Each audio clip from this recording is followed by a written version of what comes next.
Maşallah. Sesleri.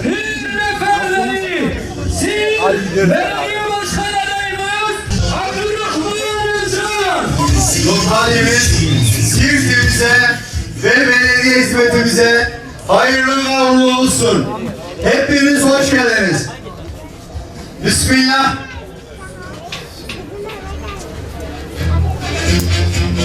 Hadi. Hadi. Hoş geldiniz Sayın Başkanım. Sefa verdiniz, şeref verdiniz. Hüdapar Siirt Belediye Başkan adayımız Sayın Abdurrahman Özcan. Şeref verdiniz, hoş geldiniz.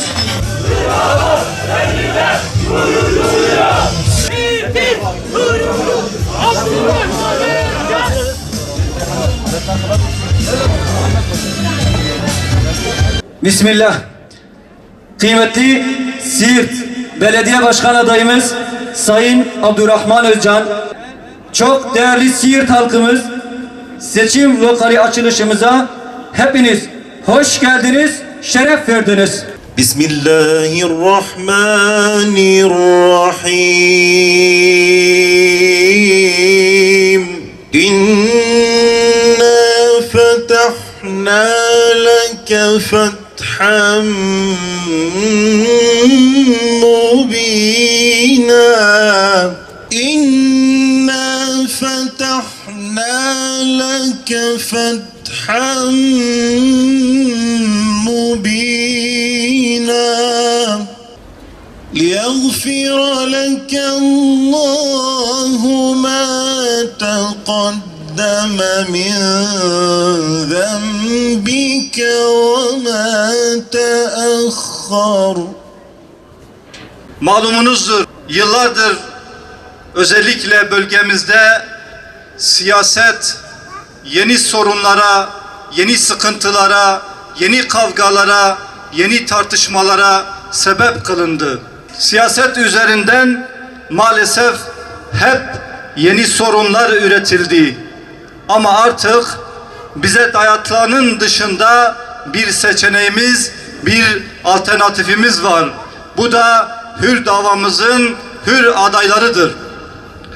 Evet, biz memleketimiz için, şehrimiz için böyle bir hakikat ortaya koyuyoruz. Bunun zor bir iş olduğunu hepimiz iyi biliyoruz. Bugünlere gelmek öyle kolay olmadı. Ama bugün elhamdülillah her bir günümüz öncekinden daha iyidir. Sadece son bir hafta içerisinde tanıştığımız, oturup konuştuğumuz, muhabbet ettiğimiz bu minvaliyle de aslında biz diyoruz ki biz kazanmışız. Biz kazanıyoruz ve biz kazanacağız. Sadece bugün değil, günlerdir ve yıllardır insanların kapısına, insanların hanesine misafir olduk. Evet, bu başlı başına bir kazançtır.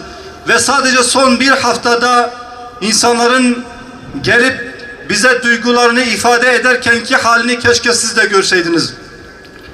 Bizim onlara alternatif oluşturmamızın onlarda uyandırdığı sevince keşke siz de şahit olsaydınız. Biz şu anlayışı hakim kılacağız.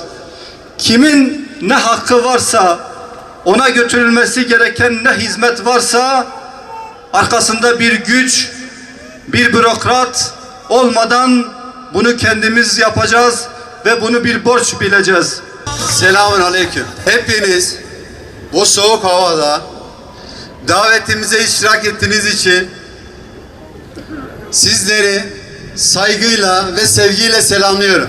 Hüdapar'ın hizmet anlayışı, siyaset anlayışını bir iki cümleyle siz değerli abilerime, bacılarıma ve geleceğin teminatı olan gençlerime açıklamaya çalışacağım. Belediyeyi kuruluş amacı doğrultusunda Siirt'imizin ve halkımızın hizmetine ve geleceğine tüm kardeşlerimin fikirlerinden yararlanarak yıllardır ihmal edilmiş olan, gerek fiziki olarak, gerek kültürel olarak, gerekse de hizmet alanında olan eksikliklerini gayet iyi biliyoruz. Siirt'in gururu. siyasi fikirlerin çatıştığı, siyasi rantların veyahut menfaatların döndüğü bir alan olmaktan çıkaracağız. Çıktığımız yol, yüklendiğimiz yük gerçekten ağırdır. Ancak bu yolu, bu hizmeti el ele vererek, omuz omuza vererek, danışarak ve güzel olan ortaya çıkan fikirleri hayata geçirerek Allah'ın izniyle Siirt'imizi ihya edeceğiz. Kürdüyle, Arabıyla, Türküyle bu güzelliği beraber oluşturacağız. Siirt'in umudu, hür davanın, hür adayları, hür neferleri. Rahmetli Mehmet Yavuz Ağabey'in sana seslendiği gibi sesleniyoruz. Allah'ım bize öyle bir duruş ver ki hiçbir düşmanımız kendisine haksızlık yapacağımız gibi bir kaygıya kapılmasın. Ve yine bize öyle bir duruş ver ki hiçbir dostumuz kendisine iltimas geçeceğimiz gibi bir ümide kapılmasın. Sen bize yol gösterirsen hiçbir vakit yolumuzu şaşırmayız.